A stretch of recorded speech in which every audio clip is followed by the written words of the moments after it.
Welcome to Radio Mirchi 98.3 FM Kolkata's audio presentation, Sunday Suspense. On Sunday Suspense, we bring you dramatic readings of some of the classic stories of Bangla literature. Stories of suspense, crime, horror, and the supernatural. Happy listening.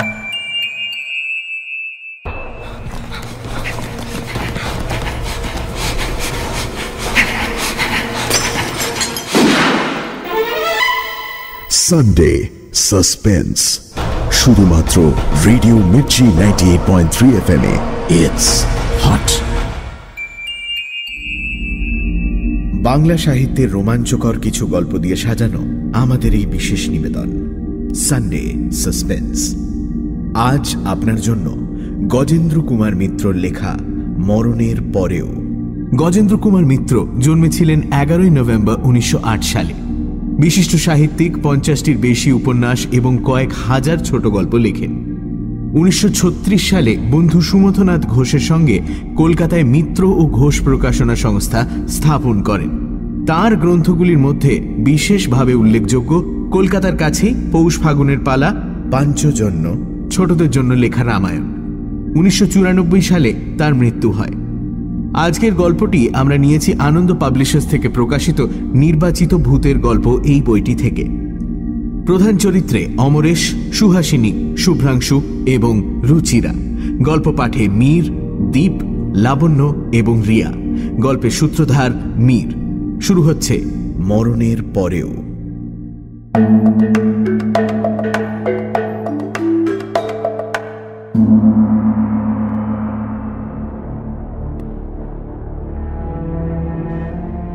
মৃত্যু পথযাত্রিনীকে কে আর কটু কথা বলতে চায়? তবু যে অমরেশের মুখ দিয়ে কথাগুলো বেরিয়ে গেল, সে অনেক দুঃখেই। আজ 6 মাস শুয়ে আছে সুহাসিনী। কঠিন রোগ, কিন্তু তাতেও কি স্বভাবের এতটুকু পরিবর্তন হয়েছে? বিয়ের পর এই দীর্ঘ 8টা বছর অমরেশের কেটেছে যেন একটানা একটা দুঃস্বপ্নের মধ্যে দিয়ে। একটু বেশি বয়সেই বিয়ে করেছিল অমরেশ। সে বয়সে রোম্যান্সের লোভে মানুষ ততটা বিয়ে করে না যতটা করে গৃহে শান্তি, শৃঙ্খলা এবং একটু সেবার লোভে। তবু ফুলশয্যার রাতে নতুন বউয়ের সঙ্গে প্রথম পরিচয়। মন কিছু স্বপ্ন দেখেছিল বইকি, কিন্তু সে স্বপ্ন ভাঙতেও বেশি দেরি হয়নি। সামান্য 2-1টা কথার পরই, অপরিচয়ের অন্তরাল দূর হওয়া মাত্র, সুহাসিনী জানতে চেয়েছিল যে বিয়ের আগে অমরেশ কি পরিমাণ প্রেম করে বেরিয়েছিল আর কতগুলি মেয়ের সঙ্গে। সেই সূত্রপাত, কিন্তু শেষ নয়। প্রশ্নটার উত্তর পেয়ে সুহাসিনীর তৃপ্তি হয়নি, অর্থাৎ সংশয় যায়নি। অমরেশের মনেও যে এ প্রশ্ন, এ সংশয় জাগতে পারে, সে কথাটা কিন্তু সুহাসিনী একবারও ভাবেনি। যেন তা অসম্ভব। সুহাসিনীর সমস্ত সংশয়ের ঊর্ধ্বে সিজারের পত্নীর মতো। অথচ তারপর থেকে একদিনও অমরেশকে সে শান্তি দেয়নি। ওদিকে চেয়েছিলে কেন? ওদের বাড়ির সেই ঠিঙ্গি অসভ্য মেয়েটা বুঝি জানলায় ছিল? অতই মা ঠাকুরছির বাড়ি যাওয়া কেন? ওর ননদ বুড়িকে দেখে বুঝি আর আশ মেটে না? এতক্ষণ কোথায় ছিলে? অফিসে তো তোমাদের ছুটি হয় 5টায়। তুমি 9টা পর্যন্ত অফিসে ছিলে। কাকে বোকা বোঝাও বলো তো? আমি যেন কিছুই বুঝি না। না, আজ আবার এত দেরি কেন? আজ তো অফিস নেই। বায়োস্কোপে গিয়েছিলে? তা তো যাবেই, আমাকে নিয়ে যেতেই তো তোমার যত সময় নষ্ট। না, কি বললে? বন্ধুরা জোর করে নিয়ে গিয়েছিল? কে বন্ধু? কে বন্ধু? কে? সমস্যা নিশ্চয়। বেবিটা সঙ্গে ছিল তো? আর বলতে হবে না, সেই জন্যই এত দেরি। বললেই পারতে 8:30টায় শো ভাঙে, বাড়ি ফিরলে রাত 9:30টায়। তো তারপর কতগুলো টাকা বেবির পেছনে খরচ করলে? বাজারে গিয়েছো তো সেই কখন? 1 ঘন্টা ধরে বাজার? না না না, অমনি যাবার পথে আরতিদের বাড়িতে চা খেয়ে যাওয়া হলো নিশ্চয়ই, তাই না? সহস্র প্রশ্নের মধ্যে কয়েকটি তুলে দেওয়া হলো। বেশি বলার প্রয়োজন নেই। অনেকেরই এসব প্রশ্নের সঙ্গে পরিচয় আছে। নিজের মনের মাধুরী মিশায়ে বাকিগুলো তৈরি করে নেবেন। তবে শুধু যদি প্রশ্ন হতো তো অত ভাববার কিছু ছিল না। ঝি 4 মাসের বেশি রাখবার উপায় নেই। যেমন করেই হোক তাকে তাড়াবেই সুহাসিনী। তা কে জানে যুবতী, কে জানে প্রৌঢ়া। ঘরের জানলা খোলা প্রায় বন্ধ করতে হয়েছিল, সুখের চেয়ে স্বস্তি ভালো এই ভেবে। সুহাসিনী, সুহাসিনী, আরে সুহাসিনী, দরজা খোলো। আর প্রতিবাদ করা বৃথা। মান, অভিমান, কান্নাকাটি, উপবাস এসব অস্ত্র সুহাসিনীর তুনে যেন জোগানো। সুতরাং সব আশাই অমরেশ বিসর্জন দিয়েছিল। অশান্তির ভয়ে তার মানসিক অবস্থা এমন হয়েছিল যে বাস করবার মতো একটা কুয়ো পেলেও সে বেঁচে যেত। তারপর এই অসুখ, এ তো আরো অসহ্য। কোনো কাজ নেই, শুয়ে শুয়ে শুধু স্বামীকে সন্দেহ করা ছাড়া। সেবা করার জন্য যে কোনো আত্মীয়াকেই আনায়, তার সঙ্গে ঝগড়া বাঁধিয়ে বসে সুহাসিনী। পথ্য না খাওয়া, ওষুধ না খাওয়া, এ তো অমোঘ অস্ত্র। শুধু পাগল হয়ে যেতে বাকি ছিল অমরেশের। ইদানিং সে সমস্ত মনে প্রাণে প্রতীক্ষা করত স্ত্রীর মৃত্যুর, যদিও প্রার্থনা করতে তার সংস্কারে বাধ্য। মনের কাছে সে কিছুতেই স্বীকার করতে চাইত না যে সে স্ত্রীর মৃত্যুই চাইছে। সবচেয়ে মজা এই, ওর এই মনোভাব সুহাসিনীও জানত। প্রায় বলতো, ওগো, আর দেরি নেই। আমি মরলে যে তোমার শান্তি হয় তা আমিও জানি। আর কটা দিন হই তো এলো। এতদিন পারলে আর কটা দিন ধৈর্য ধরে থাকো। আমার শেষ হয়ে এসছে। যাই, তারপর যত খুশি মজা লুটো। তখন তো আর বলতে আসবো না। এই কটা দিন আর সহ্য হচ্ছে না। এত তাড়া, এত তাড়া তোমার। সেদিনও কথাটা উঠেছিল এই প্রসঙ্গেই। কেউ নেই সেবা করার। অমরেশেরও আর অফিস কামাই করা সম্ভব নয়। সে প্রস্তাব করেছিল একটা নার্স রাখার। সুহাসিনী যেন জ্বলে উঠেছিল একেবারে।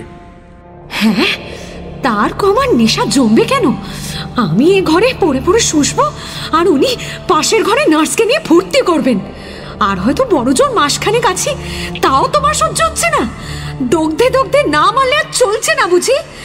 ও কি পিশাচ তুমি! মরার ওপর খাড়ার ঘা দিতে একটু মায়া হয় না? মরবার পর যা করবে তুমি তা তো বুঝতেই পারছি। শেষ কটা দিন একটু শান্তিতে থাকতে দাও। তবে তাও বলে রাখছি, মনে করো না আমি মরে তোমাকে অব্যাহতি দেব।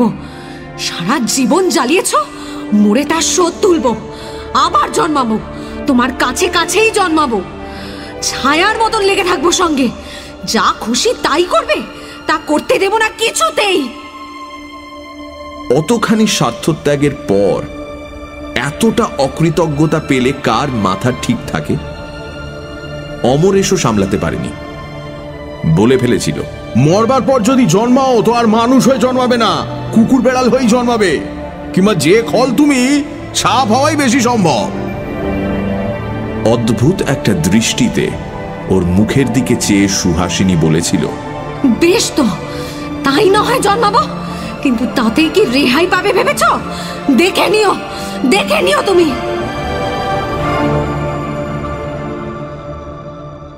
কিন্তু এসব তো কথার কথা, মনে করে রাখবার কথাও নয়, কেউ মনে রাখেও নি। কথাটা বলার দিন আষ্টেকের মধ্যেই সুহাসিনীর মৃত্যু হয়েছিল। স্বস্তির নিঃশ্বাস, মুক্তির নিঃশ্বাস ফেলে বেঁচেছিল অমরেশ ঠিকই, তবু একটু দুঃখও হয়েছিল স্ত্রীর জন্য। বেচারি, ওই কি অশান্তি কম পেল? চিরজীবন যে ঈর্ষার আগুন অমরেশকে ঘিরেছিল, তা কি ওকেও পোড়ায়নি? জীবনে শান্তি যে কেমন তা তো অনুভবই করতে পারল না কখনো। যে স্বামীকে সে একদণ্ড চোখের আড়ালে রেখে স্বস্তি পেত না, তাকেই চিরকালের মতো ত্যাগ করে চলে যেতে হল। আত্মীয় স্বজন, বন্ধু বান্ধবরা প্রায় সঙ্গে সঙ্গেই আবার বিয়ের প্রস্তাবটা এনেছিলেন। সত্যি এমন কিছু বয়স হয়নি, 40-41 বছরে আজকাল অনেকেই প্রথম বিয়ে করে। ঘরেও তো লোক চাই একটা, শুধু চাকর বাকরের ভরসায় তো আর থাকা যায় না। বলতে গেলে সারা জীবনটাই তো পড়ে রইল। কিন্তু অমরেশ কারুর কোনো কথাই শোনেনি। বাবা, আবার অনেক কষ্টে রেহাই পেয়েছে সে। মুক্তির আনন্দে সে যেন পাগল হয়ে উঠেছে। শুধু যখন খুশি এবং যত খুশি বাইরে ঘোরা, আর যত রাত্রি ইচ্ছে বাড়ি ফেরার মধ্যে যে এত আনন্দ আছে, কে জানতো? একবারেই যথেষ্ট শিক্ষা হয়ে গেছে তার, আর দরকার নেই ধন্যবাদ।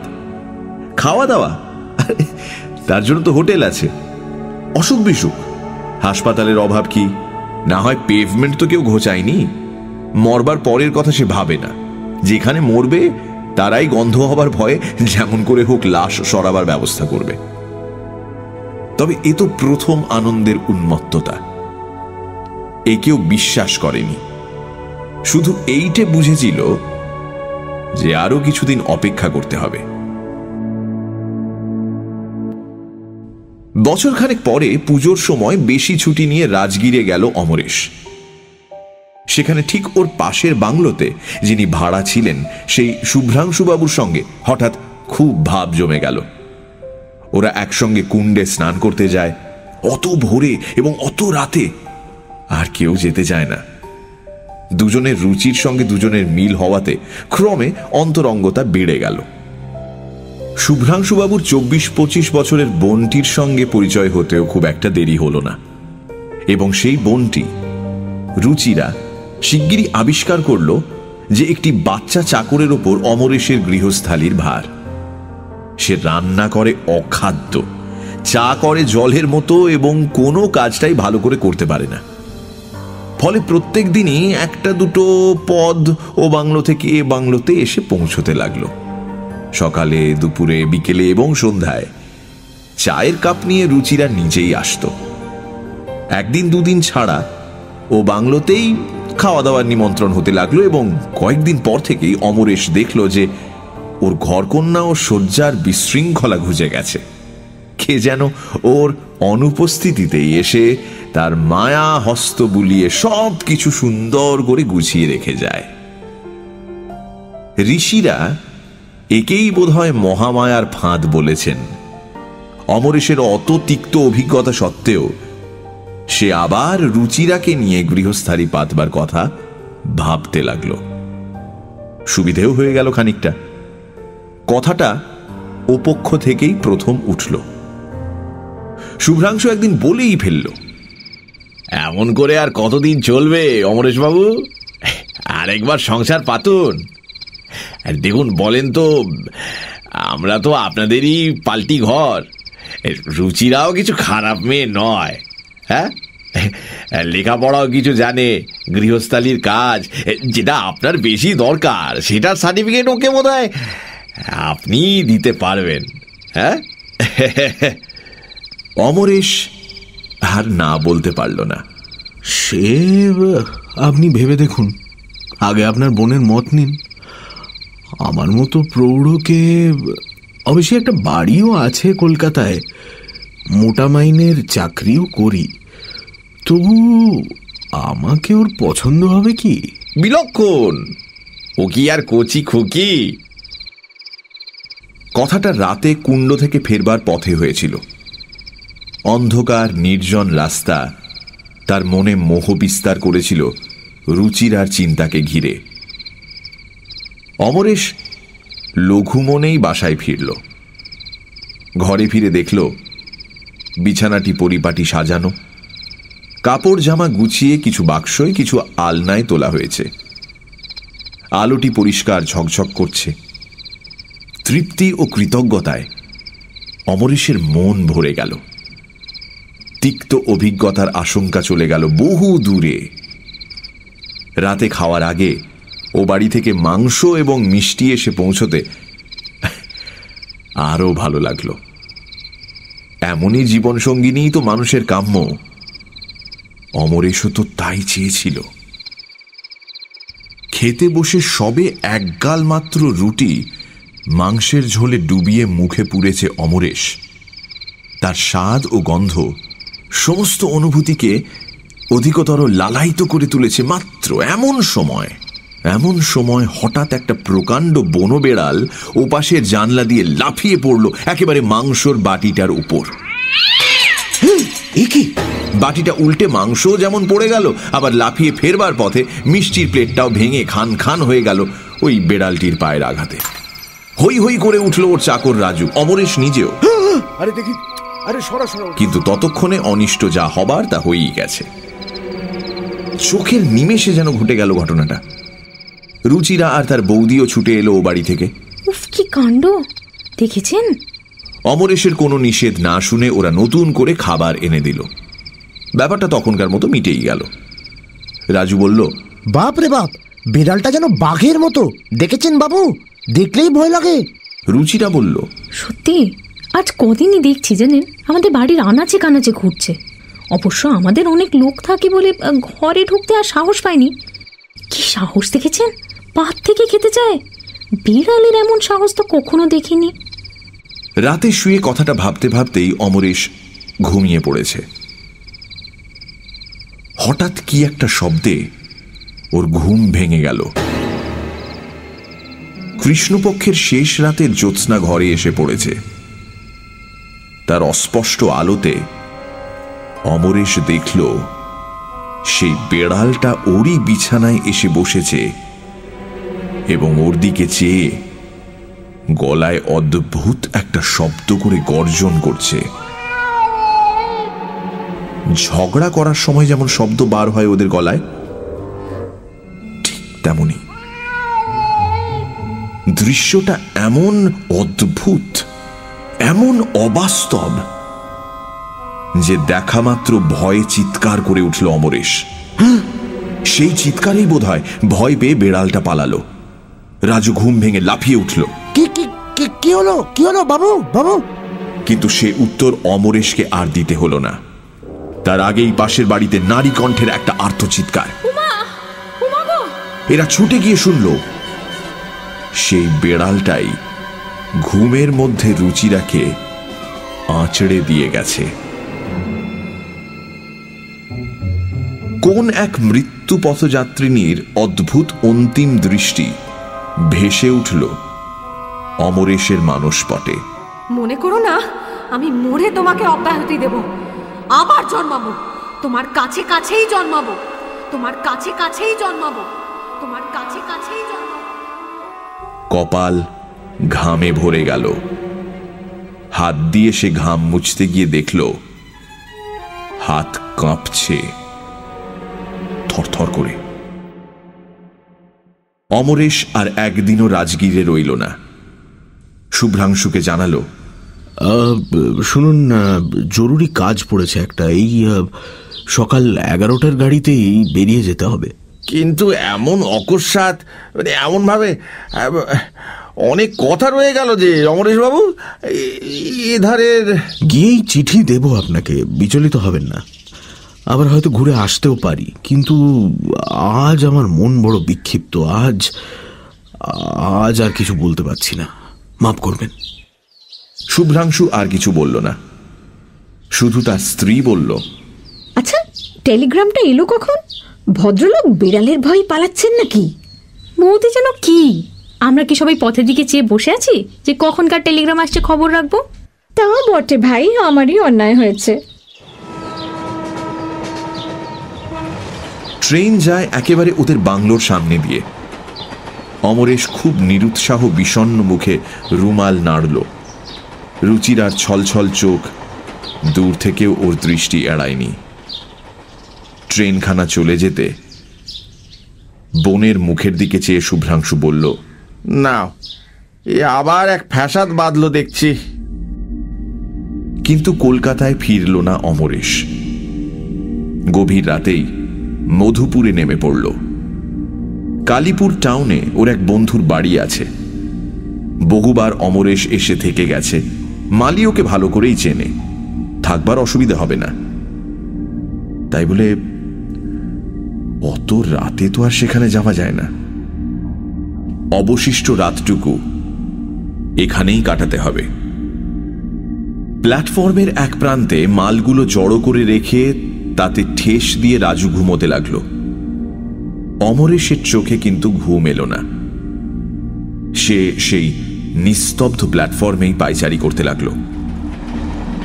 কত ট্রেন এলো, কত ট্রেন গেল। যখন ট্রেন আসে, যাত্রীদের গোলমাল, কুলিদের বিবাদ, ভেন্ডারদের চিৎকার, সবটা মিলে যে কোলাহল হয়, স্টেশনে যে প্রাণ লক্ষণ জাগে, তাতে খানিকটা অন্যমনস্ক হয় অমরেশ। আবার স্টেশনের আলো স্তিমিত হয়ে আসে এক সময়, কোলাহল যায় স্তব্ধ হয়ে, ওর মনও ফিরে আসে নিজের দুর্ভাগ্যে। কথাটা ভাবছে অমরেশ, সারাদিন ধরেই ভাবছে। এটা কি হলো ওর? শুধু কি ওর ভাগ্যেই যত অঘটন ঘটে? 8 বছরের বিবাহিত জীবনে একদিনের জন্য শান্তি দেয়নি সুহাসিনী, মরবার পরও নিষ্কৃতি দেবে না? এ কি বিদ্বেষ তার, কি অসম্ভব ঈর্ষা!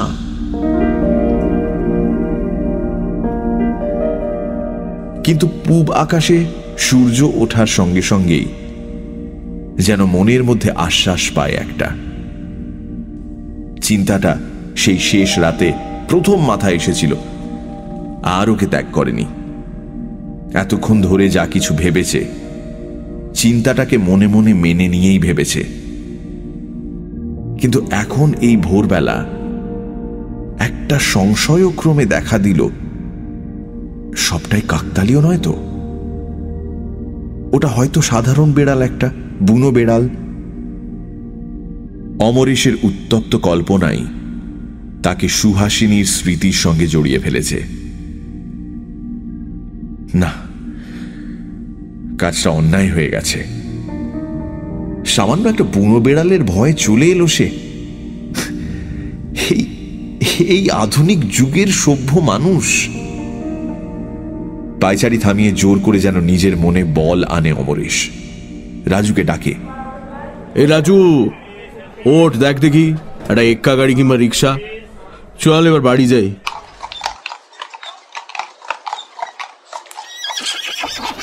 কালীপুর টাউনে যখন পৌঁছলো, তখন বেশ ফর্সা হয়ে গেছে। মালি ওকে দেখে খুশি হয়েই সেলাম করলো। ফটক খুলে তাড়াতাড়ি মালটালগুলো নামিয়ে নিল। বাবু সেই ঘরেই থাকবেন তো? পূব দিকের ঘরটা, ওটা তো আপনার ভারী পছন্দ। হ্যাঁ বাবু, ওর ঘরটাই আমাকে খুলে দাও। বাগানে শিউলি ফুল ফুটে আছে অজস্র। তার সঙ্গে এখনো জড়িয়ে আছে অসংখ্য রজনীগন্ধার সুবাসের স্মৃতি। হিমেল ভোরের হাওয়ার সঙ্গে সেই মিষ্টি গন্ধ মিশেছিল। মালি কোমর থেকে চাবির গোছাটা বের করে হাতে করে এগিয়ে যায় দরজা খুলতে। পেছনেই অমরেশ, তার পেছনে বিছানা ও সুটকেস নিয়ে রাজু। ঘরটা বন্ধ আছে, দরজা জানলা সব বন্ধ। বোধহয় দীর্ঘকাল ধরেই বন্ধ রয়েছে এমনি। দরজা জানলা খুলে দেবার পর খানিকটা বাইরের বাতাস ঢোকবার আগে আর ওর মধ্যে যাওয়া যাবে না, মনে মনে এরকম ভেবে নিল অমরেশ। কিন্তু হঠাৎ ওর চমক ভেঙে যায় মালির আর্তনাদে। কি হলো? সঙ্গে সঙ্গে এগিয়ে আসে খানিকটা। ও কি? ওরও গলা থেকে একটা আর্তস্বর বেরোয়। ঘরের মধ্যে প্রকাণ্ড কালো কুকুর, রোগা হয়তো কিছুটা, জিভ বার করে হাঁপাচ্ছে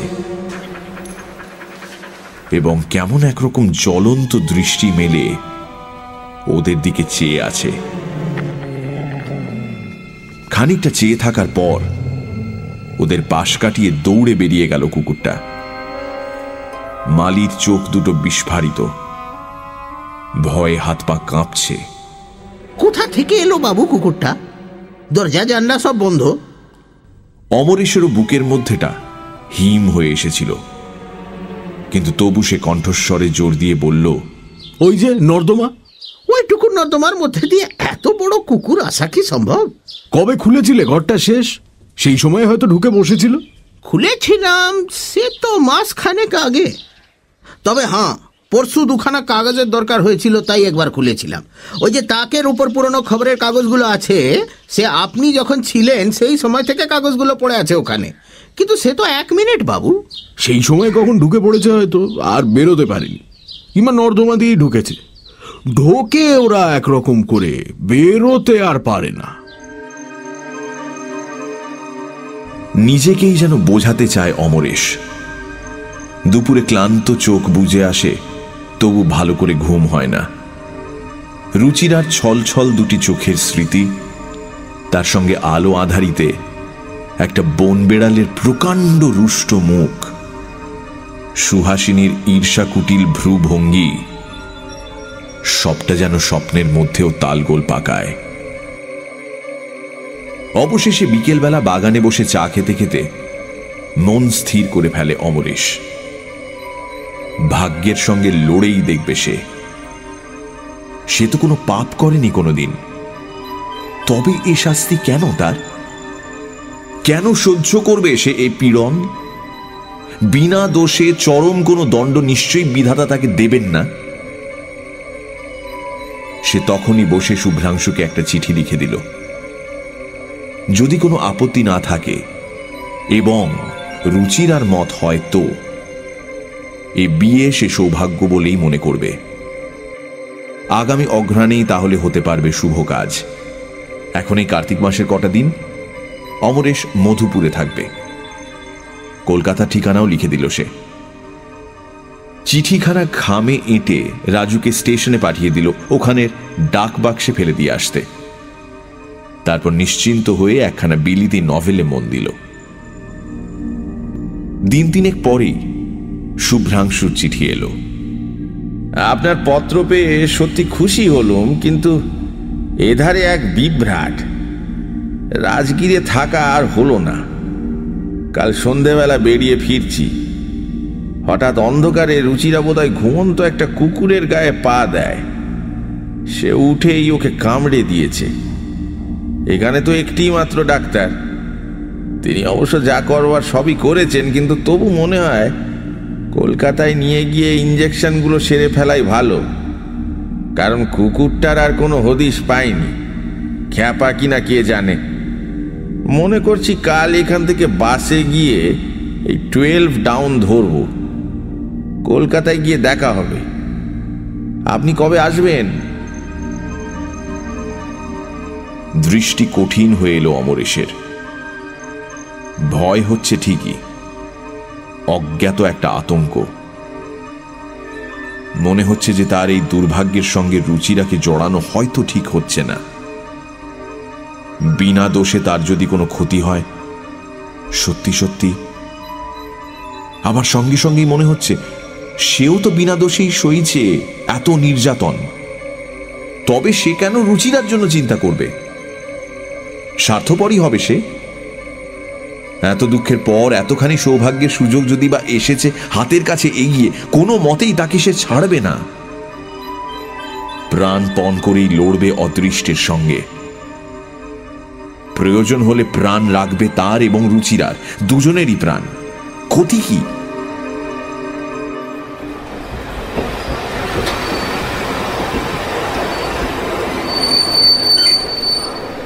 গভীর রাতে 12 ডাউন মধুপুরে এলো।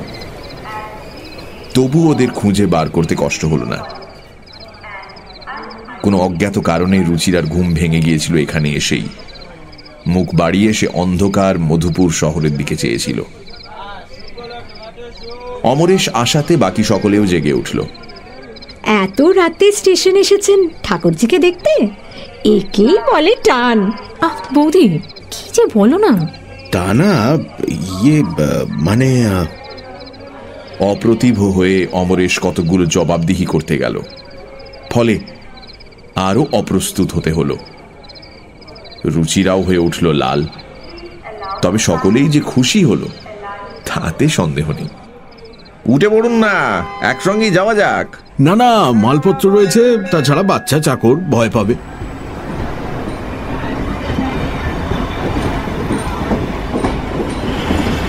গাড়ি চলে গেল।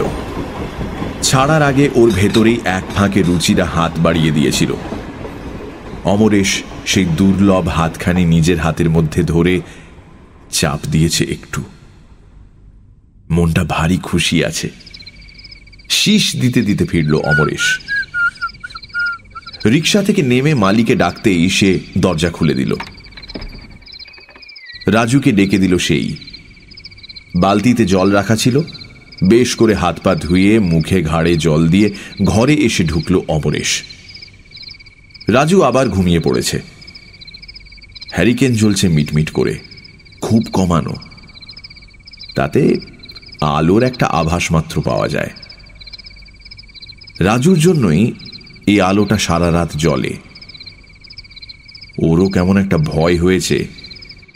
একেবারে অন্ধকারে মেঝেতে শুতে ভরসা পাচ্ছে না। মাথা মুখ তোয়ালেতে মুছতে মুছতে বিছানায় এসে বসল অমরেশ। আর মাত্র ঘন্টা 2 রাত আছে। এখন শুলে ঘুম আসতে আসতেই ভোর হয়ে যাবে। শোবে না বই পড়বে? মনটা বহুদিন পরে বড় প্রফুল্ল। খুশির একটা জোয়ার এসেছে মনে। সেজন্য ঘুমের ইচ্ছে খুব একটা নেই। রাত জাগার কোনো অবসাদও টের পাচ্ছে না। কথাটা ভাবতে ভাবতেই চোখটা পড়েছে ওর মাথার বালিশের দিকে। আবছায়া আলো, তবু মনে হচ্ছে বালিশের খাঁজের ছায়াটা যেন একটু বেশি গাঢ় না? মুহূর্ত মধ্যে সমস্ত চেতনা তীক্ষ্ণ, সজাগ হয়ে উঠল অমরেশের। চমকে উঠল না, চেঁচামেচিও করল না। নিঃশব্দেই ভালো করে তাকিয়ে দেখল। তারপর আলোটা বাড়িয়ে লণ্ঠনটা এনে ধরল। হ্যাঁ, ওই তো বালিশের খাঁজে ছায়ার সঙ্গে মিলিয়ে রয়েছে কালো রঙের সরু লিকলিকে একটি সাপ। অসহ্য রাগে অমরেশ যেন দিগ্বিদিক জ্ঞানশূন্য হয়ে উঠল নিমেষের মধ্যে। সে রাগ তার অদৃষ্টের ওপর, তার ভাগ্যের ওপর। সেই রাগ সুহাসিনীর ওপর। এদিক ওদিক চাইতেই নজরে পড়ল মোটা একটা বাঁশের লাঠি কোণে ঠেসানো রয়েছে। সে আস্তে আস্তে গিয়ে সেই লাঠিটা তুলে নিল। সাপটাও ততক্ষণে সজাগ হয়ে উঠেছে। লাঠি নিয়ে অমরেশ কাছে আসতেই বিছানা থেকে সরাত করে লাফিয়ে নিচে পড়েছে সে। নিচেই বেচারি রাজু শুয়ে আছে, কিন্তু অমরেশ কাজের জায়গায় যথেষ্ট ক্ষিপ্র হতে পারে, আর এখানেও। সে যেন বিদ্যুৎ বেগেই লাঠিটা বসিয়ে দিল সাপের মাথায়। ছোট সরু সাপ, লাঠিটাও বেশ মোটা। সাপের মাথাটা থেঁতলে চ্যাপ্টা হয়ে গেছে। মৃত্যু যন্ত্রণায় ছটফট করছে সে। সমস্ত দেহটা অসহায়ভাবে বেঁকে চুরে উঠছে বারবার। রাজু লাঠির শব্দে জেগে উঠে ওই দৃশ্য দেখে চিৎকার করে উঠেছে। কি হলো বাবু? বাবু, কি হলো? মালি এসেছে ছুটে, কিন্তু অমরেশের কোনো দিকে ভ্রুক্ষেপ নেই। সে কেমন যেন স্তম্ভিত হয়ে দাঁড়িয়ে সেই সাপটার মৃত্যু যন্ত্রণা দেখছে। চোখ ফেরাতে পারছে না। এমনই একটা অমোঘ আকর্ষণে ওর দৃষ্টি তাতে নিবদ্ধ।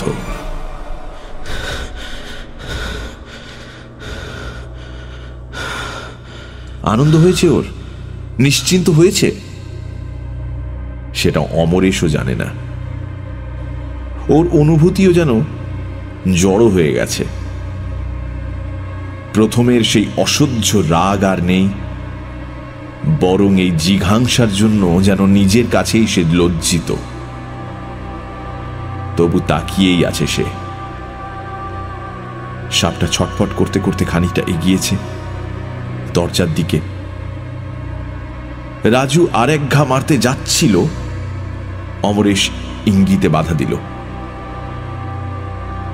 মুখ হাত ধুয়ে যখন প্রথম ঘরের ভেতর পা দেয় অমরেশ, তার তখনকার সেই পায়ের সজল ছাপটা এখনো শুকোয়নি।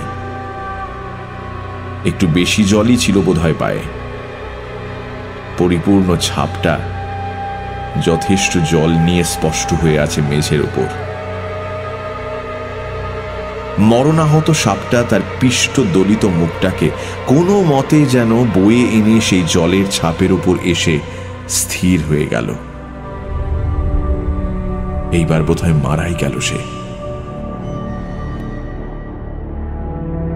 হয়তো মৃত্যু যন্ত্রণার অসহ্য তৃষ্ণাই তাকে টেনে এনেছিল এই সামান্য জল রেখার দিকে। হয়তো সবটাই আকস্মিক যোগাযোগ মাত্র। কিন্তু অমরেশের যেন মনে হল অন্তিম মুহূর্তে সরীসৃপটা তার পদচিহ্নে পৌঁছে সমস্ত অপরাধের জন্য চরম ক্ষমা প্রার্থনা করে গেল। কে জানে কেন আজ সে সুহাসিনীর জন্য দুঃখ বোধ করল।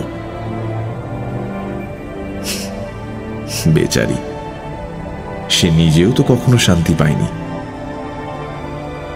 সবার অলক্ষ্যে চোখের কোণ দুটো মুছে অমরেশ আবার বিছানাতে গিয়েই বসল। আরে বসবেন না বাবু, ভালো করে দেখে নি আগে আর কোথাও কিছু আছে কিনা। এই হিমে যখন সাপ বেরিয়েছে। না, আর ভয় নেই।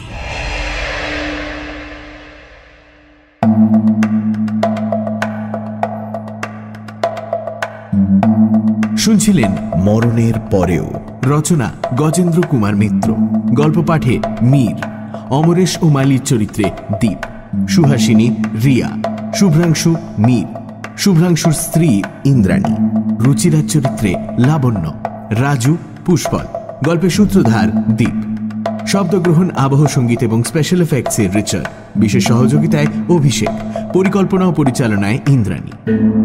আগামী সপ্তাহে ঠিক এই সময় আরও একটি রোমাঞ্চকর গল্প নিয়ে হাজির হবে সানডে সাসপেন্স।